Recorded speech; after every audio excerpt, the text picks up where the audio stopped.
A continuación tendremos la cuarta mesa de trabajo, la cual lleva por título Geopolítica, TEMEC, Seguridad, Migración y Energía, donde la moderación estará a cargo del doctor Gerardo Maldonado, director y profesor investigador titular de la División de Estudios Internacionales del CIDE. Adelante, doctor. Hola, ¿qué tal? Muy buenos todavía días a este último panel de nuestro seminario México en el nuevo escenario internacional. Les agradezco a todos, todas y todos por su participación presencial y citando a la profesora García Eterea en la red. Con muchísimo gusto de estar no solamente con tres muy buenos amigos y colegas, sino que además a personas a las que respeto y ahora sabrán por qué. Les agradezco a las organizadoras por esta distinción.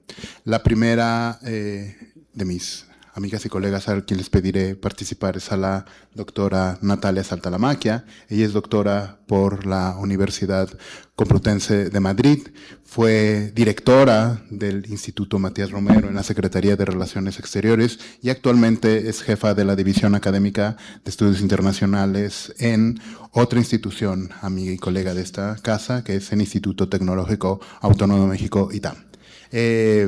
Natalia, por favor, procederemos como las otras mesas. Cada uno tendrá máximo 15 minutos, aprox. Y después están las papeletas para que haya preguntas a nuestras panelistas. Lo siento, Natalia, adelante. Muchísimas gracias, Gerardo. Es un gusto. Le agradezco a la CECITI y al CIDE que me hayan invitado. Estar con estos colegas y con todos ustedes en esta nueva etapa, la verdad me parece sensacional. La mesa se titula Geopolítica, tal, y yo justo pensé entonces en hacer una intervención en clave geopolítica, y la pregunta que guía mi intervención tiene que ver con qué está cambiando realmente en el escenario geopolítico global y luego cuáles son las implicaciones para México. Entonces, primero voy a hablar del entorno geopolítico y después sobre las implicaciones para nuestro país. Respecto a lo primero, digamos, el dato más obvio es que estamos ante un cambio en la distribución de poder que está marcado por el ascenso de China y el declive relativo de Estados Unidos. En jerga de relaciones internacionales llamamos a esto un momento de transición de poder. Y bueno, históricamente en el sistema internacional ya hemos pasado por estas configuraciones, no es una novedad que haya una potencia en relativo declive, pero lo que yo quiero argumentar es que lo que distingue el momento actual de otras etapas históricas tiene que ver con la forma en la cual Estados Unidos como potencia hegemónica está gestionando ese declive. Y para entender esa singularidad doy un pasito atrás histórico para revisar rápidamente cómo han respondido las potencias hegemónicas en general a este desafío de tener competidores estratégicos, etcétera. Si uno mira la historia, hay tres respuestas típicas. La primera es la sobreextensión, o sea, la potencia hegemónica intenta sostener los compromisos internacionales que tiene, pero que difícilmente puede financiar, llega a un punto en el cual tiene una sobrecarga estratégica y termina por colapsar. El ejemplo del Reino Unido antes de la Primera Guerra Mundial sería ilustrativo de esto. La segundo tipo de respuesta tiene que ver con el ajuste estratégico que hace una potencia hegemónica para preservar el mismo orden que la sostiene. Entonces, aquí reconoce que hay límites, que hay problemas, cambia algunas reglas específicas, pero de todas maneras sostiene las instituciones y las alianzas que multiplican su poder. Estados Unidos en los años 70, cuando cambia algunas de las reglas de Bretton Woods para sostener el orden liberal, sería un ejemplo de esta estrategia. Y la tercera es el repliegue estratégico en donde la potencia hegemónica reduce su nivel de compromiso con mantener el orden internacional y le empieza a trasladar costos a sus aliados y empieza a priorizar el desarrollo de sus propias capacidades internas para buscar una reconsolidación de su posición. Hasta antes de Irán, uno podía sostener, y bueno, Irán no sabemos si es la estrategia que se va a quedar, pero uno podía sostener que la primera administración Trump y la actual administración Trump estaban en una suerte de repliegue estratégico.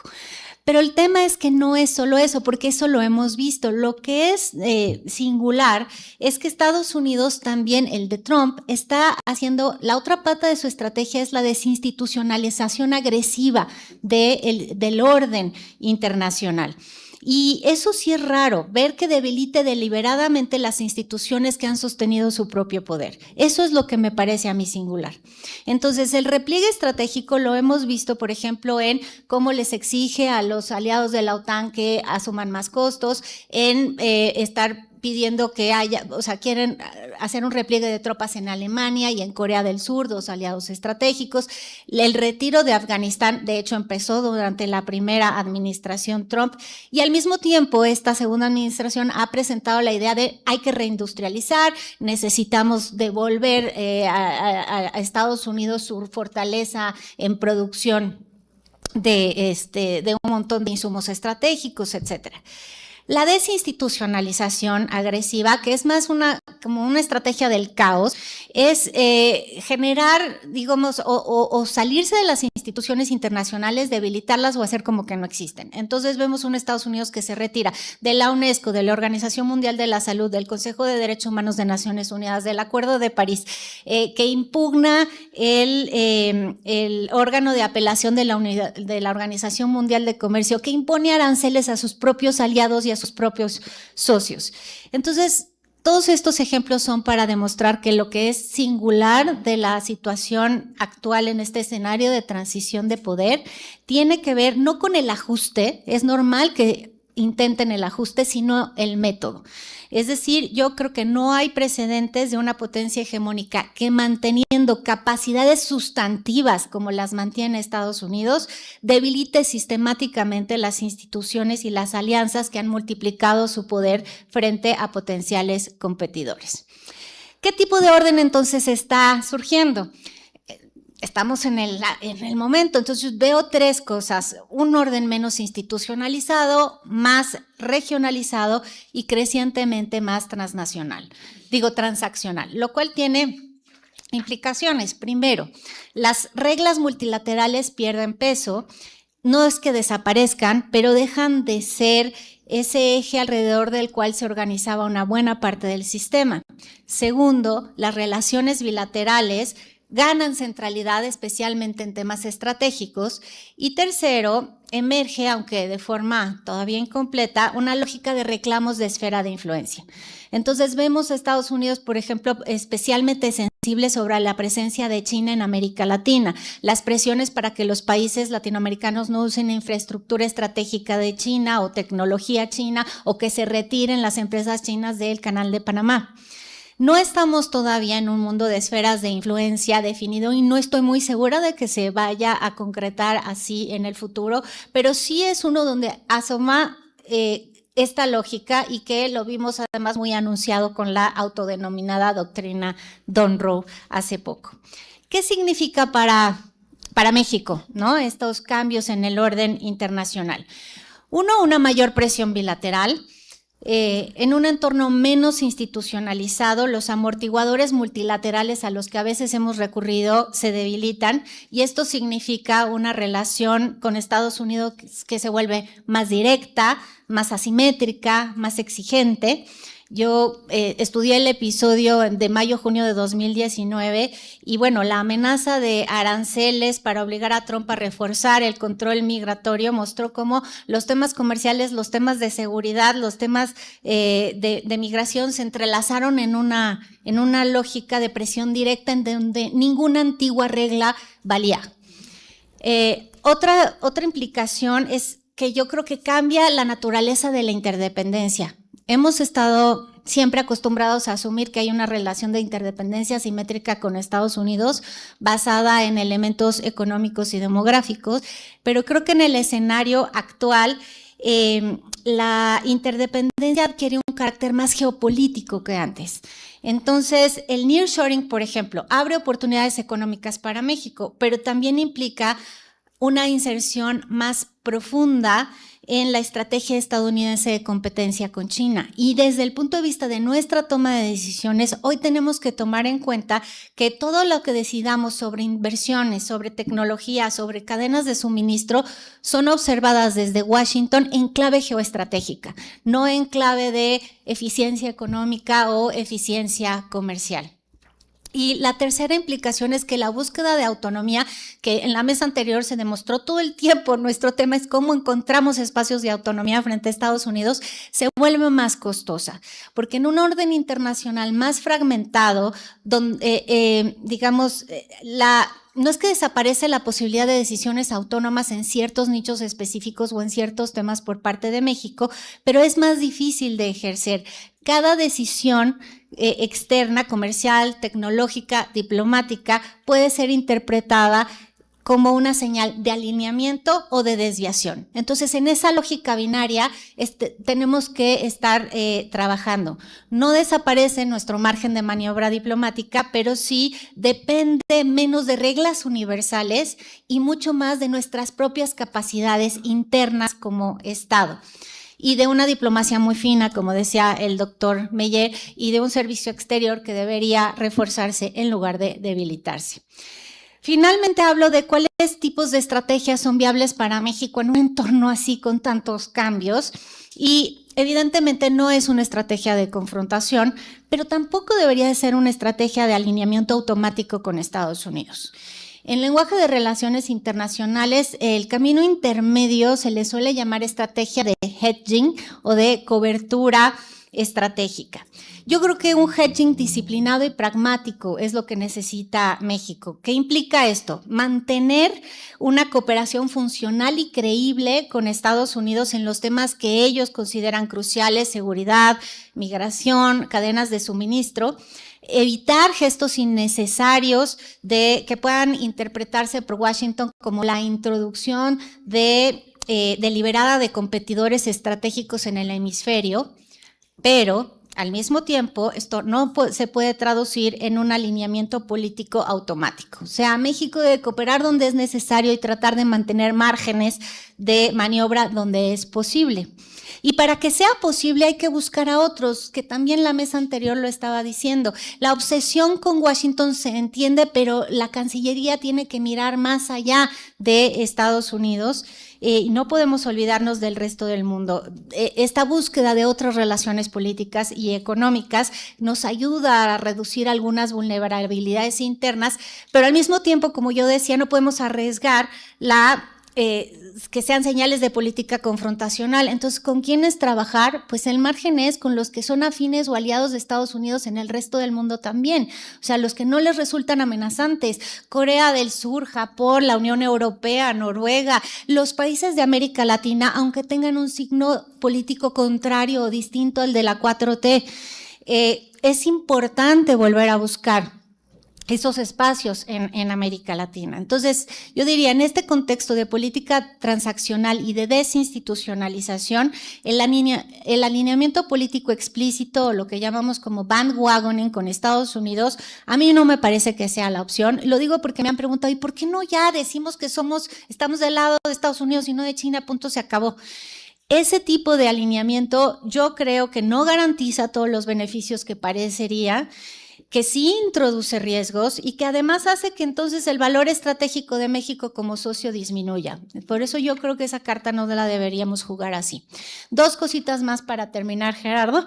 Una es, si el orden va a ser menos global y menos universal, como vengo diciendo, entonces son los espacios institucionales regionales los que deberíamos volver a apostar.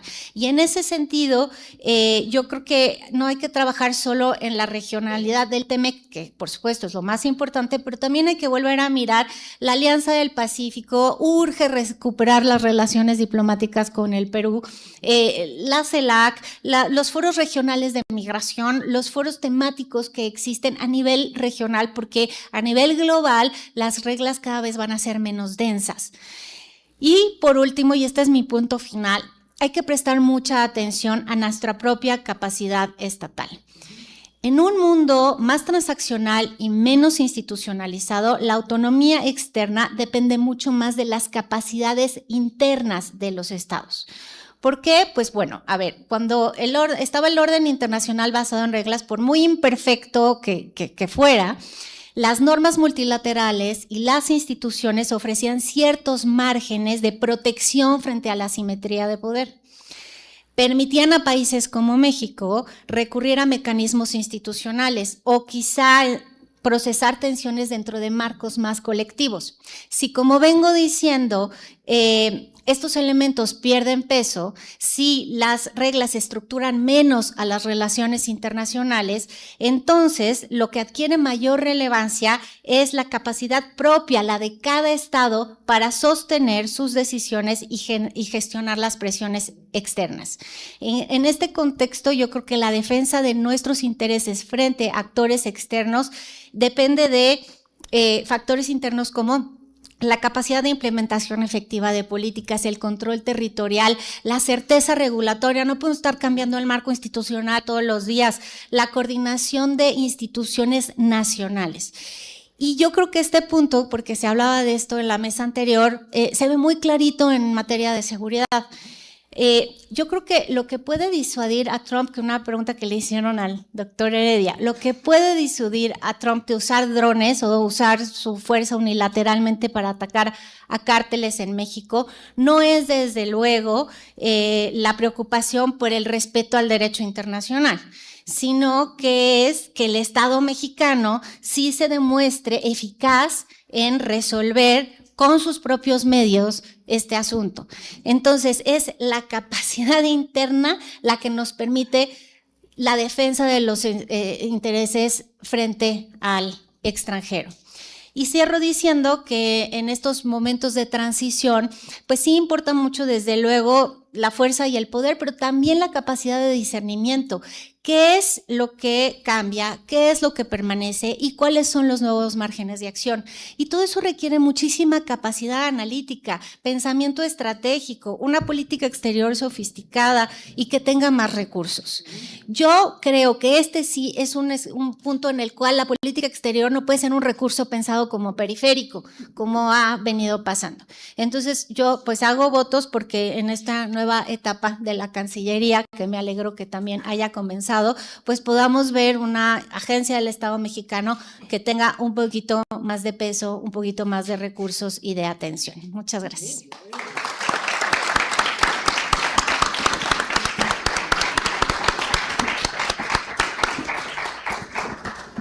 Muchísimas gracias.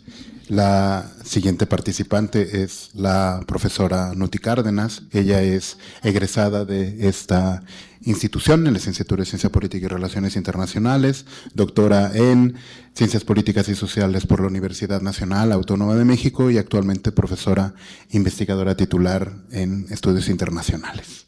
Profesora. Muchas gracias, Gerardo, y pues muchas gracias a la CECITI por la invitación. Me da mucho gusto ver aquí a colegas, profesoras que tuve aquí en el CIDE y en el Colegio de México, y sobre todo también pues estudiantes. Me da muchísimo gusto que esta sala esté llena de nuestros estudiantes y compartir esta mesa con tan extraordinaria y extraordinarios colegas. Bueno, sin mayor preámbulo, mi presentación va a estar enfocada en el tema migratorio, que eso es lo que estudio, y había una pregunta, digamos, bastante provocativa, ¿no?, por parte de la CECITI, que era si México puede tener una política migratoria soberana, frente, obviamente, a Estados Unidos. Por política migratoria, no voy a entender aquí todas las dimensiones de la política migratoria, pero sí una quizá la más complicada, pero sobre todo la política migratoria de México, sobre todo de tránsito y recepción de migrantes, que me imagino que la pregunta estaba enfocada a ello. Y bueno, como mencionábamos ya en la mesa anterior y en esta, justo estamos frente a un cambio radical a nivel internacional en la gobernanza de las políticas migratorias. Es un cambio radical porque, ahora lo explico brevemente, pero justo bajo el gobierno actual de Donald Trump hay una frase de Wayne Cornelius que me gusta mucho, que es que Trump le ha declarado la guerra a todos los migrantes, ¿no? Ha sido una guerra contra todo tipo de migrantes. Lo cierto es que ha atacado con mayor agresividad, con mayor fuerza a los migrantes sin documentos y a los solicitantes de refugio, tanto los que están en Estados Unidos como los que pretenden ingresar. Esto, si bien no es nuevo, sí se agudiza, sí se vuelve una política mucho más agresiva que la que habíamos tenido a lo largo de los años en Estados Unidos. Y hay un elemento, digamos, de gobernanza migratoria a nivel internacional que es un quiebre, y es que el gobierno actual de Donald Trump está desmantelando el sistema de refugio. Le ha quitado el presupuesto a este sistema de refugio y, por mencionar ACNUR, que es la Agencia de Naciones Unidas para la Atención a Refugiados, se quedó sin el 60% de su presupuesto a nivel global. Y, digamos, para llevar a cabo esta política estadounidense de deportar migrantes sin documentos y sus familias, solicitantes de refugio, y desincentivarlos para que ya no intenten cruzar la frontera y que nos regresen. Una de las políticas que ha fortalecido el gobierno de Trump ha sido buscar la cooperación de otros estados. ¿Cómo? No a través, ¿no?, de mecanismos multilaterales, sino a través de presión. En algunos casos les otorga fondos, ¿no?, por ejemplo, como a países, ¿no?, como Sudán, para que reciban deportados, pero en otros casos, como en México, ha usado una constante presión con chantajes de quitar, digamos, castigar la economía mexicana, si México no coopera en una política migratoria de contención. Ahora, una de las, digamos, justo preguntas, ¿no?, es, pues, ¿qué ha hecho México, no? Y aquí me gustaría enlazarlo con las mesas que tuvimos con anterioridad, porque México constantemente ha colaborado con Estados Unidos en detener a los migrantes en territorio mexicano. O sea, este es un tema de colaboración, de acuerdos no escritos, porque así lo ha solicitado el gobierno mexicano a lo largo, por lo menos desde la década de los 80 hasta ahora, que sean, digamos, negociaciones no escritas, y justo Estados Unidos en algunos momentos como el actual se vuelve, digamos, una presión constante que incluso chantajea al gobierno mexicano para que detenga y deporte migrantes y solicitantes de refugio, y si no, pues puede haber castigos, sobre todo de índole económica. Eso ya lo hemos visto en otros momentos en la historia, pero el momento actual sin duda es bastante agudo, ese mecanismo de presión a México.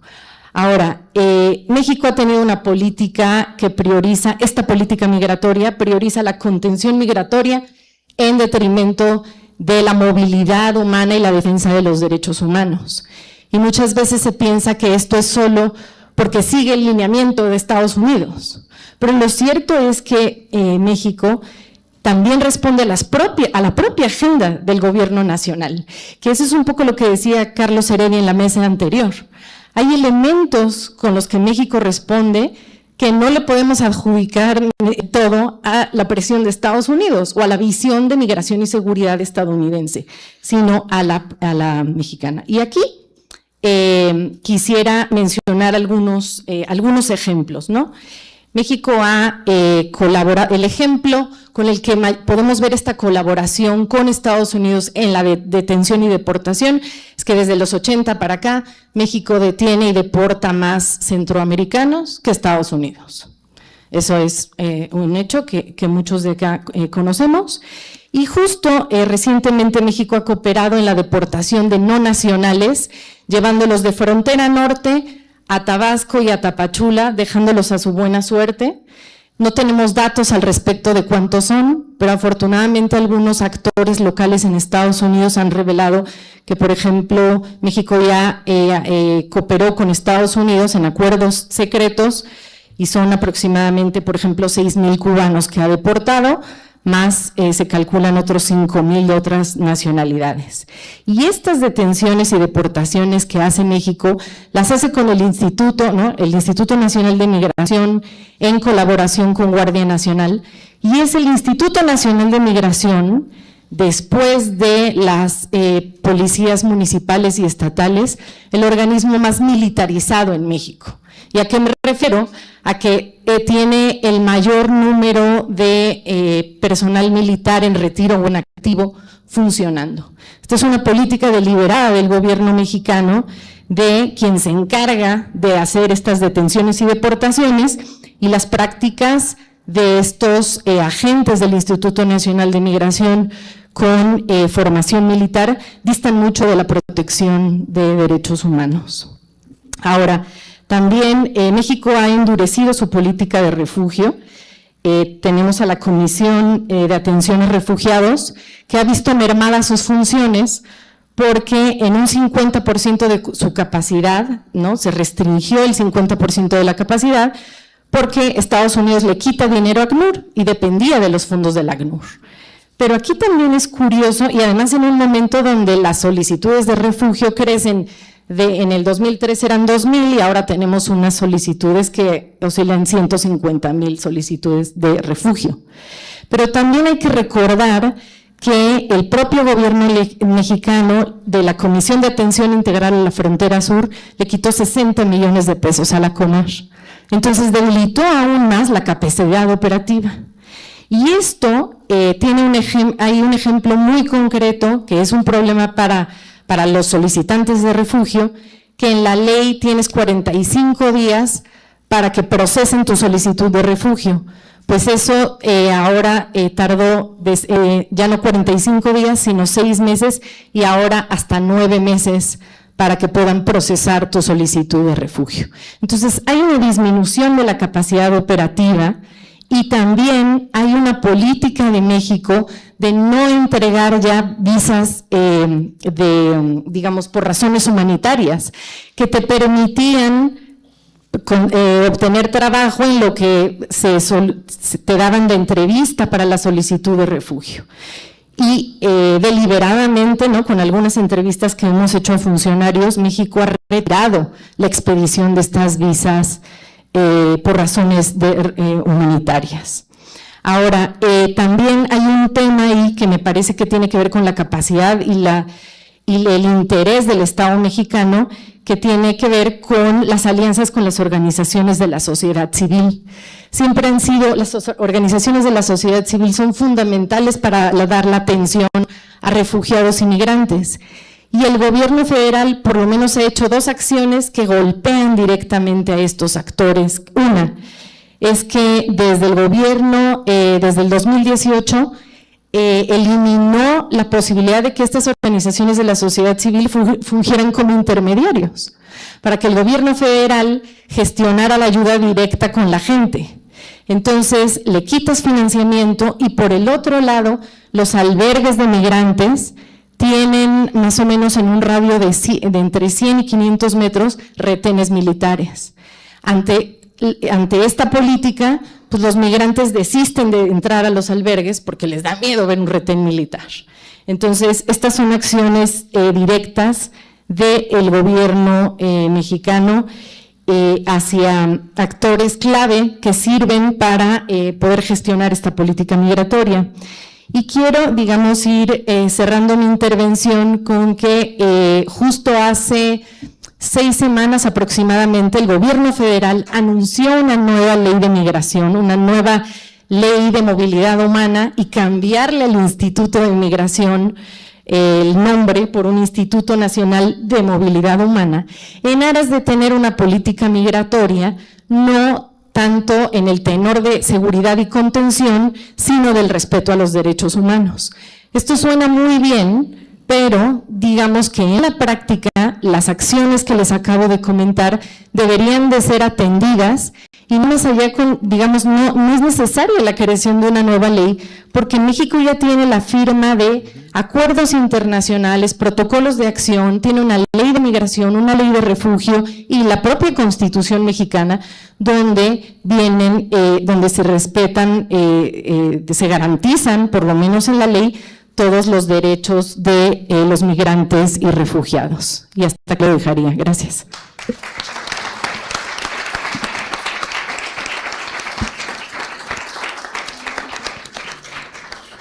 Muchísimas gracias.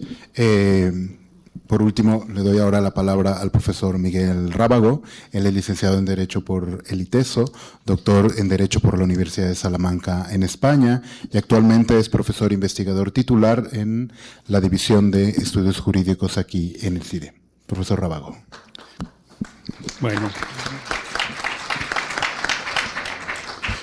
Pues muchas gracias, buenas tardes a todas y todos. Estoy muy contento de participar en el evento, sobre todo pues, por el apoyo de CECITI. Yo creo que es muy importante hablar de estos temas estratégicos con los aliados de otras universidades, obviamente el Colegio de México, la Universidad Nacional Autónoma de México, y también la participación de la Secretaría de Economía, que es muy importante sobre todo el tema que voy a tratar, que es más hacia la pregunta relacionada con las negociaciones del TEMEC.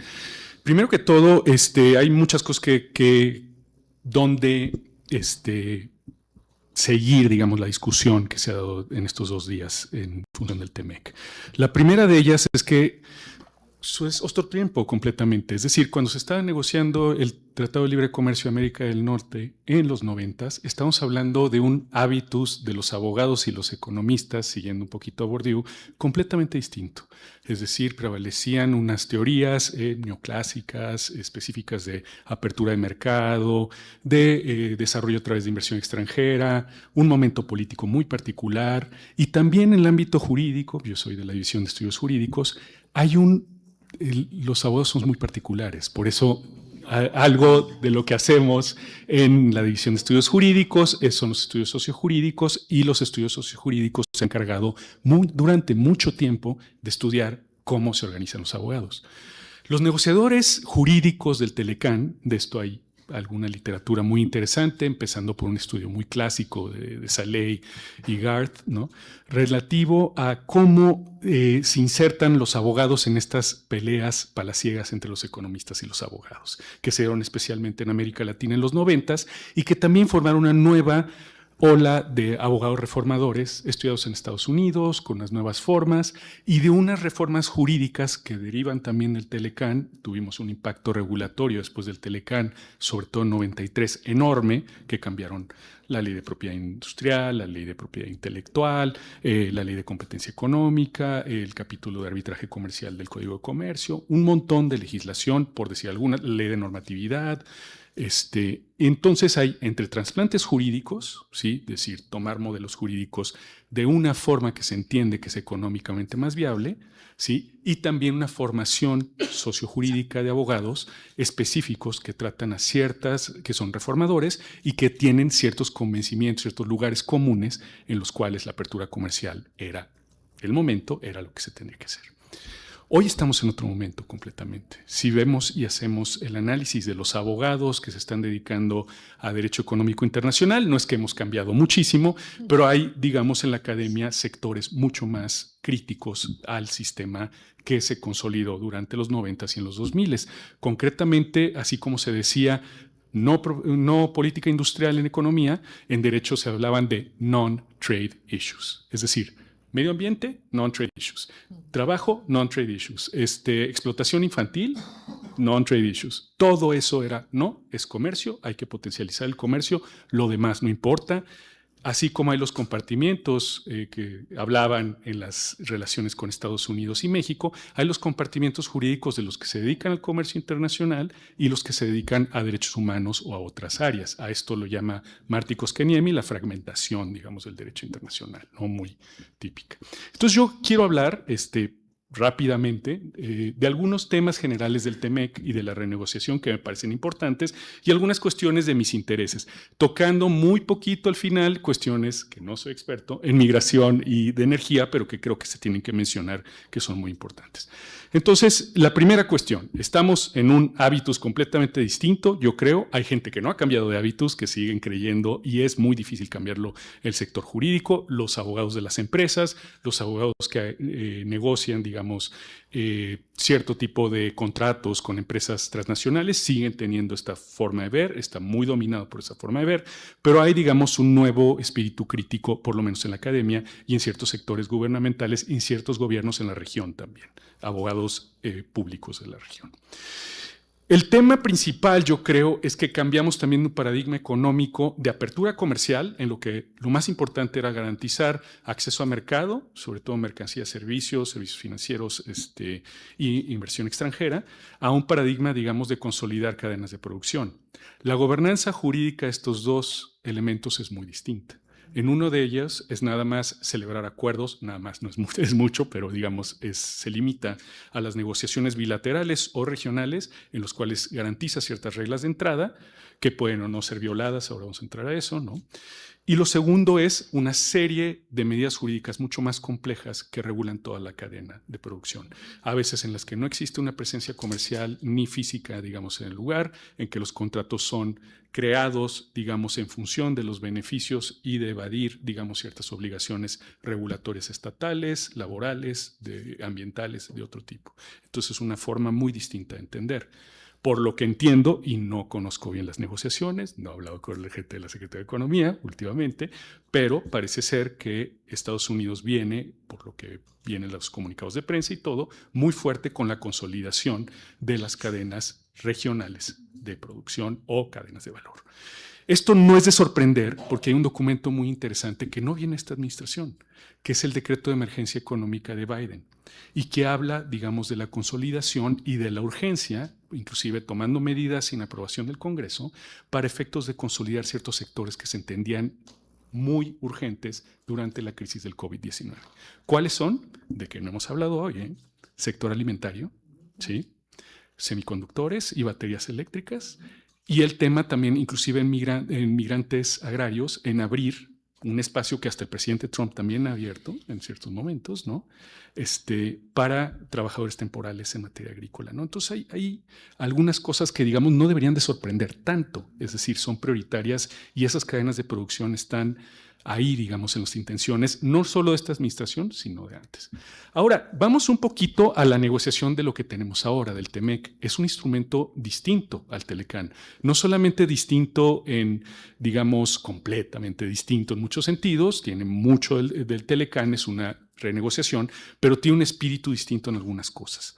Por ejemplo, está el tema de reglas de origen. El tema de reglas de origen es una de las cosas más complicadas en derecho del comercio internacional, que es qué tanto existe de contenido nacional en un producto para que califique a moverse en el área de libre comercio, en este caso el área de América del Norte.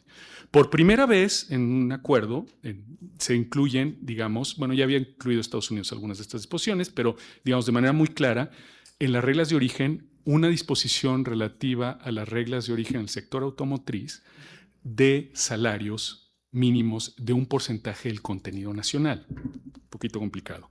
¿Qué significa eso? Un porcentaje de los productos que ensamblan el automóvil para que sea considerado un producto de América del Norte tienen que ser ensamblados por obreros a los que se les pague $16 la hora mínimo. ¿Sí? Más o menos. Ese es el acuerdo. Si se fijan, es una intervención en la política de salarios mexicana, no es una cuestión menor y es una disposición que pasa a veces desapercibida en el TEMEC. Ahora, está también el tema de las cláusulas de escape, que creo que va a ser, las cláusulas de escape son las excepciones que se ponen a las reglas establecidas. Esto me preocupa como abogado, pero también, o sea, siendo muy interdisciplinario, la verdad es que las cláusulas de escape en este momento de la relación comercial entre Estados Unidos y México, pues directamente olviden cláusulas de escape, digamos, que digan por seguridad nacional suspendo tales inversiones, por seguridad nacional suspendo ciertas importaciones del sector agrícola, del sector tecnológico, etcétera, etcétera, sino simplemente un incumplimiento directo, un incumplimiento del acuerdo. Entonces, Ahí vamos a tener un marco de negociación muy específico en el que tenemos que vislumbrar la posibilidad no solamente de que los acuerdos se vulneren a través de medidas que parezcan compatibles con los acuerdos y más o menos se disimule que se van a acordar, sino si directamente que se van a violar los acuerdos. Es una cosa que también tenemos que tener en cuenta y que ha sucedido, como decía Natalia, con la imposición, digamos, de aranceles a muchos estados, ¿no? Otra cuestión que también es muy importante, ahora voy a entrar ya más en el tema de inversión, hablamos mucho de política industrial, ¿sí? El capítulo 14 de inversión también tiene una disposición muy poco conocida que son los requisitos de desempeño.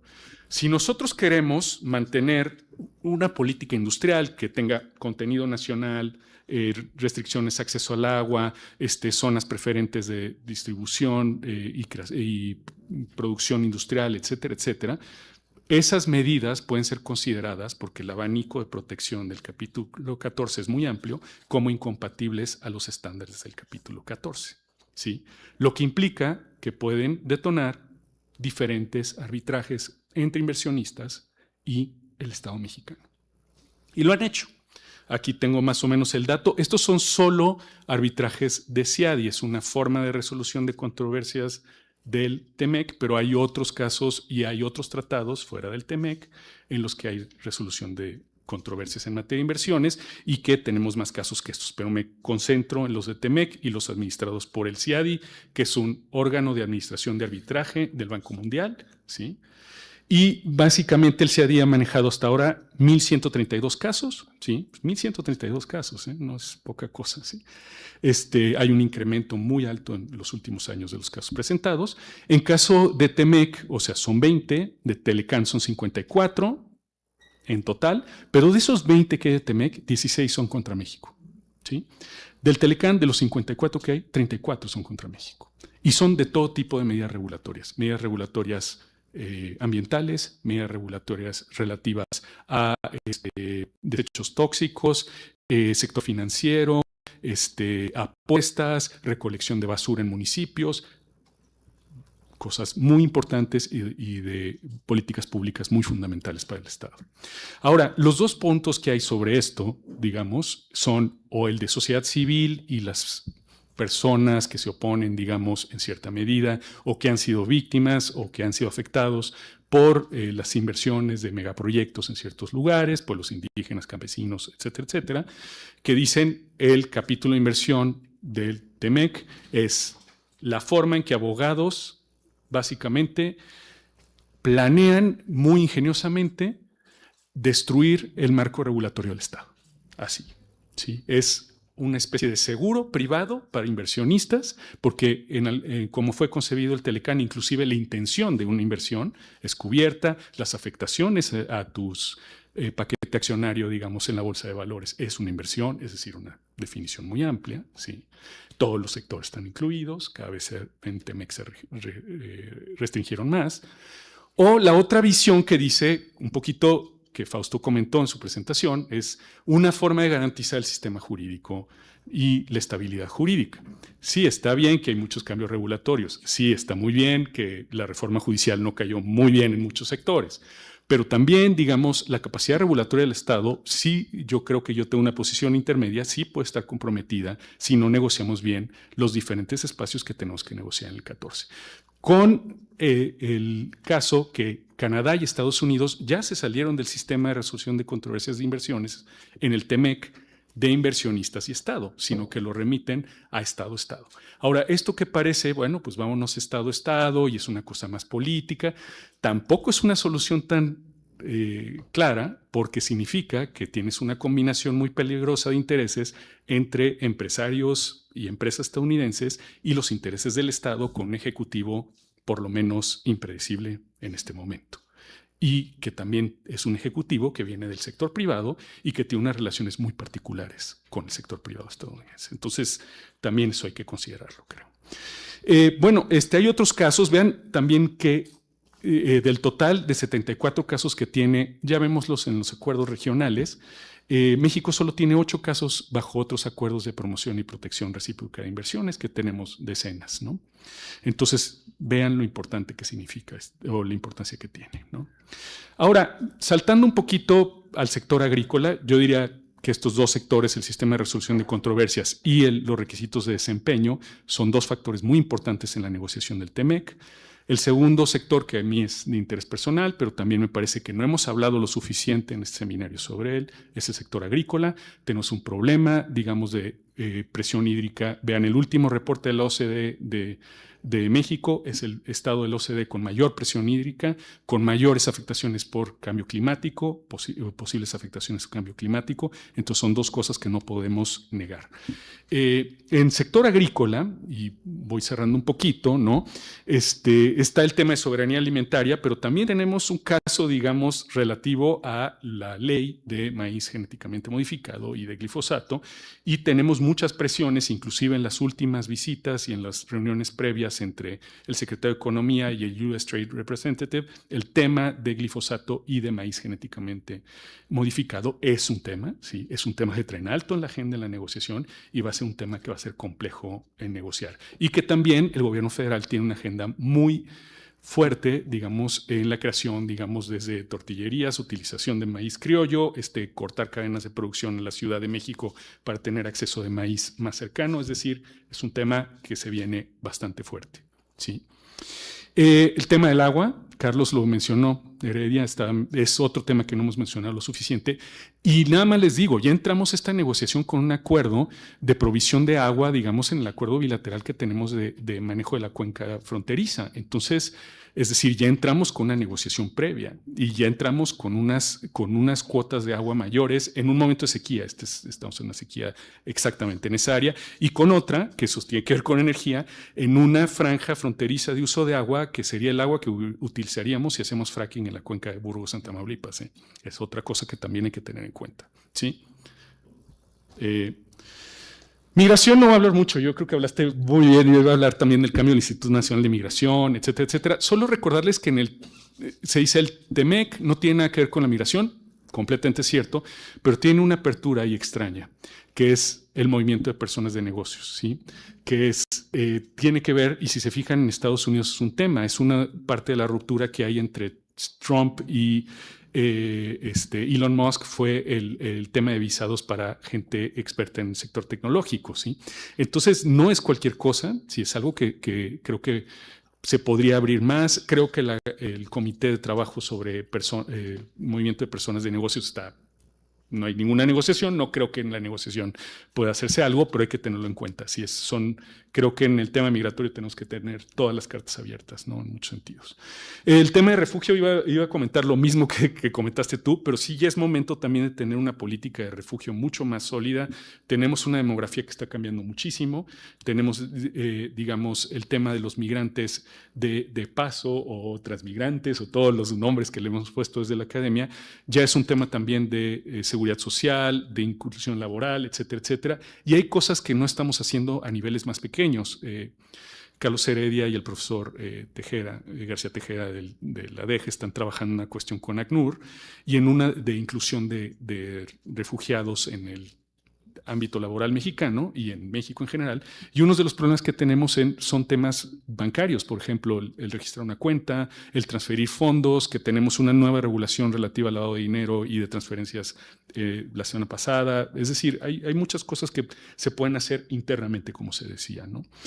Los cambios estructurales en el instituto. Y finalmente, en energía, nada más para cambiar, hay un cambio muy importante en litio, ¿sí? En regulatorio en litio. Se está creando un instituto, digamos, ya hay unos decretos de la Secretaría de Energía, pero eso nos detonó 2 paneles arbitrales de una empresa china y una empresa de Reino Unido en contra del gobierno mexicano, que están en fase de negociaciones, como entiendo, pero que tenemos que atender, que pueden ser muy complicados.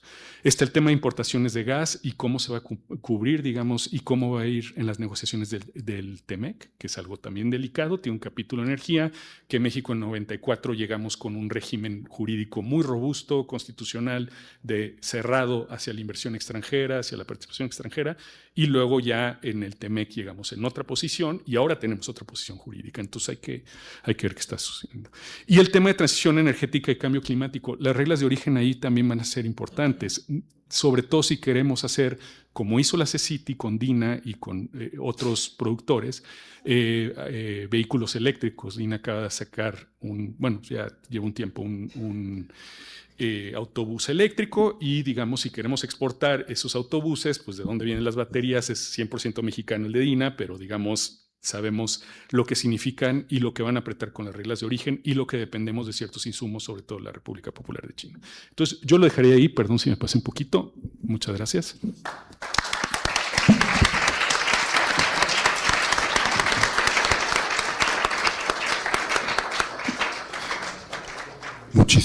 Muchísimas gracias a los panelistas por ceñirse al tiempo.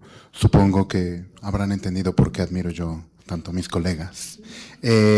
Tenemos algunas preguntas ya de la audiencia. Empezaré, de hecho, en el mismo orden en el cual presentaron. Para la profesora Saltalamacchia, dice, si Trump parece estar apostando todo a ejercer el hard power de Estados Unidos, incluso a costa del desprestigio internacional, ¿qué papel juega el soft power como herramienta para México bajo estas nuevas reglas? Bilateralismo, relaciones internacionales, etcétera. Y la segunda también para la profesora Saltalamacchia, ¿por qué Estados Unidos deconstruye las estructuras institucionales de alianzas globales que le permitieron consolidarse como potencia hegemónica? Sí, respondo. Sí, entonces, porque es muy buena pregunta, porque digamos, yo solo señalé que parecía una anomalía que Estados Unidos deconstruyera o tirara las instituciones sobre las cuales ha multiplicado su poder. Yo creo que la respuesta de esto es muy de nivel estatal. Creo que responde a la ideología y las posiciones y el estilo de liderazgo de Donald Trump y de la coalición que lo sostiene adentro, que resumiríamos con MAGA. Entonces, esta es una coalición que llega al poder, digamos, con un discurso de desafiar las premisas anteriores sobre las cuales se había generado el orden global liberal. Quiero decir, un discurso que dice la globalización en realidad ha hecho perder trabajos a los estadounidenses, sobre todo a los blancos del Midwest, etcétera. Entonces, estas élites globales no están pensando en los sectores populares, no están pensando en la pésima distribución del ingreso que genera el capitalismo global irredento y la no protección comercial de ciertos sectores. Es una también coalición que llegó al poder echándole la culpa justamente a las instituciones internacionales asociadas con el Fondo Monetario Internacional, el Banco Mundial, la Organización Mundial de Comercio, de todos los males que se estaban generando adentro de Estados Unidos en contra de las clases medias y de las clases más desposeídas, sobre todo de los blancos. Entonces, pues creo que la respuesta es, si tú te empoderas y ganas elecciones con ese discurso, pues la política exterior es consecuente con eso. Y entonces vemos a un Trump que hace una política exterior muy basada en destruir el sistema global, porque se lo encuentra como el espantapájaros, que es el culpable de todo lo que está sucediendo hacia adentro de Estados Unidos. Entonces yo creo que esa sería la respuesta, una respuesta muy de orden nivel estatal, ¿no? Y no los incentivos sistémicos. Y las del soft power. Qué interesante que salga a colación el soft power en una época donde la política de poder desnuda ha vuelto, ¿no? Como que uno piensa en soft power en la época de Joseph Nye y la hegemonía liberal, y entonces las ideas importan y las normas son también muy valiosas, y el sentido común que forjamos es un sentido común donde el derecho es importante. Entonces, bueno, si el soft power era aquello de lograr que otros quieran lo que uno quiere, persuadir al de enfrente de que siga el camino que uno pretende, porque uno es un ejemplo a seguir, porque tiene capacidad de persuasión debido a su éxito económico, político, cultural, lo que sea. Eso es lo que Joseph Nye, ¿no?, puso sobre la mesa. Pues me parece que en este ambiente internacional hoy en día es como que eso está totalmente relegado, ¿no?, de las estrategias. me preguntaron si entendí bien si México debería jugar al soft power en la relación con Estados Unidos a pesar de todo. Pienso que sí. Por lo que ya se dijo en la mesa anterior, Estados Unidos son muchos actores y muchas poblaciones y por lo tanto, incluso si la persuasión de nuestra capacidad, no sé, de nuestra riqueza cultural, de nuestra historia milenaria y de las cosas que sabemos hacer bien, no persuaden a la Casa Blanca, quizás sí sea importante seguir tratando de persuadir a otros actores y a otros públicos dentro del propio Estados Unidos. Y sobre todo, combatir las redes sociales y los influencers que hablan mal de México, como este señor que hizo un libro diciendo que los consulados de México en Estados Unidos son una política de intervención estratégica que tenemos, ¿no?, en la política interna de Estados Unidos. Esas cosas hay que contrarrestarlas y forma parte de hacer una diplomacia pública. Muchísimas gracias. Ahora para la profesora Nuti Cárdenas. ¿Cómo funciona la coordinación, regulación de políticas migratorias en Estados Unidos con la prisión preventiva en México? ¿Es una herramienta de seguridad o es un mecanismo de criminalización de migrantes?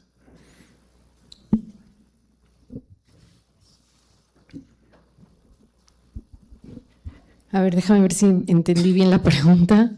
¿Cómo funciona la coordinación, regulación de políticas migratorias de Estados Unidos? Bueno, justo la política migratoria en Estados Unidos, ¿no? Es una política migratoria, como lo mencionaban en la mesa anterior, que se considera del orden, del orden estatal y de un orden autónomo. Es decir, Estados Unidos considera su política migratoria como no negociable, como totalmente doméstica. Entonces, en realidad, la política migratoria de Estados Unidos, ¿no?, ha surgido, se ha radicalizado y ha surgido como un mecanismo para criminalizar migrantes en Estados Unidos. Es decir, ha criminalizado a los migrantes considerándolos así, digamos, al momento de detenerlos, de deportarlos, y simplemente los manda a México en una suerte, o a otros países, en una suerte, digamos, de acto de hegemonía por parte de Estados Unidos. Entonces, en ese sentido, no hay una coordinación y regulación con México. La coordinación y regulación con México que se viola sistemáticamente, déjenme decirlo, es en los actos de deportación en la frontera. Es decir, Estados Unidos firmó con México desde la década de los años, a finales de la década de los años 90, ¿no?, y principios del 2000, acuerdos para que los migrantes, vamos a decirlo así, no fueran deportados a las 5 de la mañana, sin información ni datos de por qué garitas se deportaban, etcétera. México logra presionar justo con el gobierno de Zedillo, empieza con Salinas, pero sobre todo con el gobierno de Zedillo, con estas reuniones de alto nivel bilateral, que haya acuerdos para esta deportación de la manera más ordenada y segura, si así se quiere llamar. Y en ese sentido, pues México lleva varias acciones con el gobierno de Estados Unidos para estas deportaciones, y lo que estamos viendo ahora es que tenemos una secrecía, ¿no?, en qué está pasando con estas deportaciones, no de mexicanos, pero sí de no nacionales que manda Estados Unidos a México, sobre todo que son venezolanos, haitianos y cubanos en su mayoría, que manda a México, y México los lleva a su frontera sur, y digamos que no conocemos ni horarios, ni números, ¿no?, de personas, ni cualquier otro tipo de información. Entonces, la coordinación entre Estados Unidos y México en ese sentido era, pues, para tener una deportación más ordenada y segura por el mandato de los Estados Unidos. Eso es. Muchísimas gracias. Las siguientes dos preguntas son para los tres panelistas, pero de hecho le daré la palabra al profesor Rábago y de ahí venimos para acá. La primera es esta. Ante la regionalización política y económica global y la integración inevitable de México y Estados Unidos, ¿cuáles herramientas tiene México para combatir la asimetría en la relación bilateral, o sea, leverage? Y ¿puede México influir en la estructura política estadounidense a favor de intereses nacionales mexicanos, considerando nuestra influencia económica, demográfica y geográfica? Y la segunda pregunta también para todo el panel es, ¿cómo es posible proteger derechos humanos de las personas que habitantes de este mundo cuando la arquitectura multilateral está denostada por los dirigentes políticos mundiales? Sobre todo masculinos, perdón. Profesor Rábago. No, pues primero que todo, cómo influir en Estados Unidos. Yo creo que se acaba de decir algo que hay que recordar y repetir todo el tiempo. Somos el cliente principal y el socio comercial principal de Estados Unidos. Así como se puede hacer presión económica desde Estados Unidos, se puede hacer presión económica desde México. Es una cuestión. El tema, digamos, de la migración en México, el soft power, el capital cultural, digamos, de México, dentro de ciertos ámbitos también es una parte muy importante. Es algo que también no podemos dejar atrás. Creo que volvemos a algo que nos convoca, digamos, nos convoca la CECITI, también el desarrollo de capacidades, digamos, y de entendimiento en todas las áreas. Se ha hablado, y eso creo que va más hacia la segunda pregunta, se ha hablado mucho de diversificación. Yo creo que desde el Telecán, desde el 94 estamos con la diversificación. Vamos a ser muy sinceros en muchas cosas. En unas áreas es muy difícil. El gas natural, por ejemplo, vamos a traer gas natural a qué puerto, cómo lo vamos a transportar cuando tenemos un oleoducto con Texas, ¿no? Toda nuestra infraestructura está en carreteras, digamos, enfocadas a una distribución hacia el norte del país. Nuestra planta productiva está eminentemente en el norte del país. Vamos a ser sinceros de eso. O sea, eso no es una condena, pero también es una realidad. Y lo que se necesita para abrir otros mercados y para buscar otros mercados es un esfuerzo bastante complejo. Yo creo que eso, lo de América Latina es un lugar clave. Natalia decía la relación de Perú, pero también está la relación de Ecuador ahí. Son mercados pequeños, no tan dominantes como México, como Estados Unidos, perdón, pero ayudan muchísimo a la diversificación. También, digamos, los proyectos de infraestructura conjuntos que se están haciendo en el sur sobre todo en Sudamérica, entre Argentina y Chile, que hay otro tipo de cuestiones. Nosotros tenemos que pensar también más hacia nuestra entrada de productos a Centroamérica. Hay muchísimas otras cosas que están sobre la mesa también, pero es difícil diversificar. Y con otra, nuestra diversificación siempre fue más bien pensada hacia Europa, ya lo decía históricamente Jan Meyer, ¿no?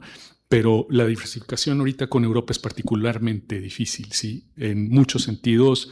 El tema relativo a los costos, la posición de Europa también, la guerra de Ucrania y Rusia, que nos pone en una situación también compleja. Y bueno, y está Asia, ¿no?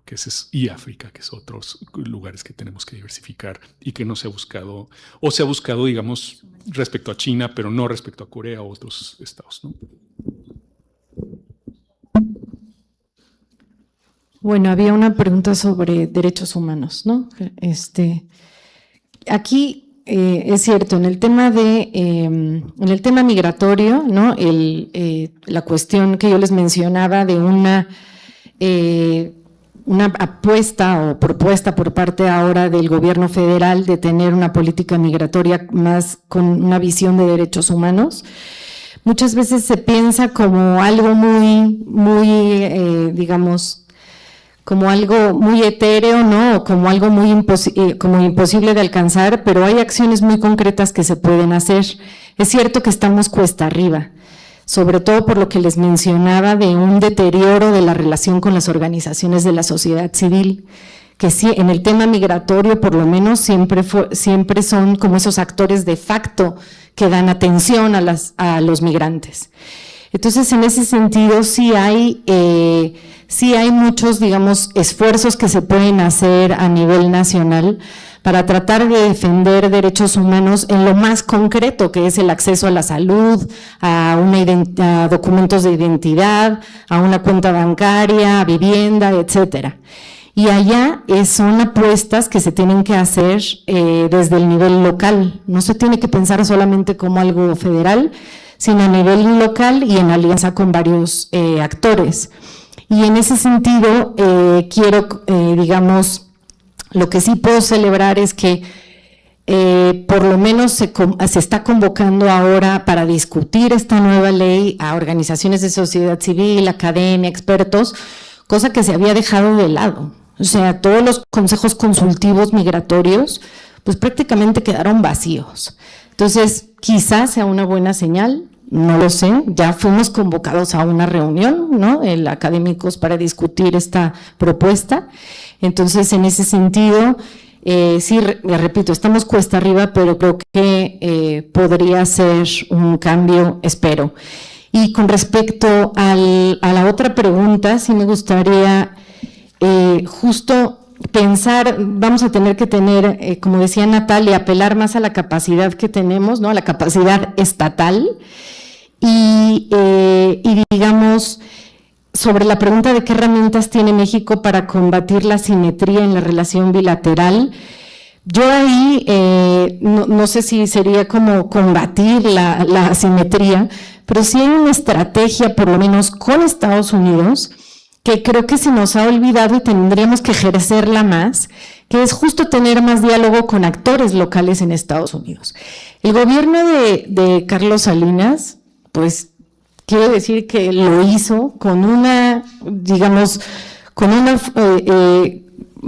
muy bien pensado, en el sentido de pues tratar de convencer a élites en Estados Unidos, empresariales, de organizaciones de derechos humanos, de que México era un socio estratégico para los Estados Unidos. Entonces, creo que se nos está olvidando hacer toda esa labor, más allá de la labor consular, es esa labor de hacer lobbying en Estados Unidos, con actores que ahorita, muchos actores están furiosos con la política de Trump. Entonces, habría que aprovechar ese descontento allá para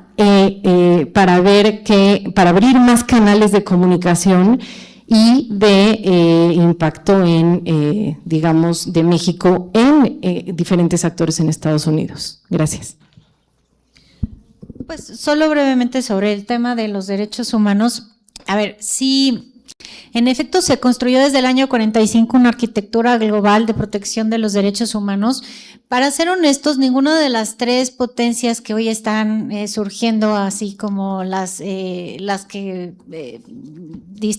tienen el peso internacional, que serían Rusia, China y Estados Unidos, nunca han sido, la verdad, grandes aliados de un desarrollo profundo de ese sistema. Unos a veces nos distraemos y pensamos, probablemente Estados Unidos sí, pero no es cierto. Estados Unidos es un país muy soberanista en donde no se reconoce realmente la mayor parte de los procedimientos de monitoreo, vigilancia o competencia contenciosa que tiene que ver con los derechos humanos. Entonces, este es un proyecto que sus grandes campeones han sido los países europeos y después los países del sur global, que por sus transiciones democráticas y sus propios procesos de cambio político le pusieron todas las ganas a desarrollar un sistema de derechos humanos que ayudara a su vez a tener mejores instituciones internas.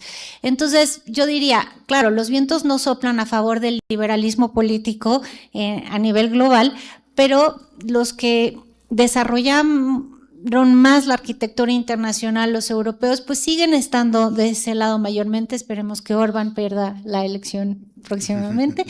Y en América Latina, pues yo creo que sí hay gobiernos, digamos, que se alejaron de eso, pero los más importantes, no sé, Brasil, México, Colombia, hasta antes de Milei, Argentina, han sostenido ese proyecto a nivel interamericano, les quiero decir, o sea, con apoyo a la Comisión y a la Corte Interamericana de Derechos Humanos. Los derechos humanos se defienden sobre todo no con mecanismos internacionales, esos son apenas complementarios y subsidiarios. Los derechos humanos se tienen que ejercer frente al propio Estado y el Estado tiene que ser capaz de garantizar esos derechos.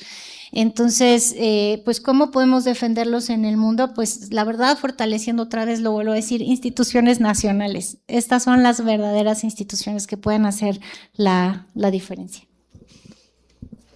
Pues Muchísimas gracias, Natalia, Nuti, Miguel. Muchísimas gracias a todas y todos por estar en este panel.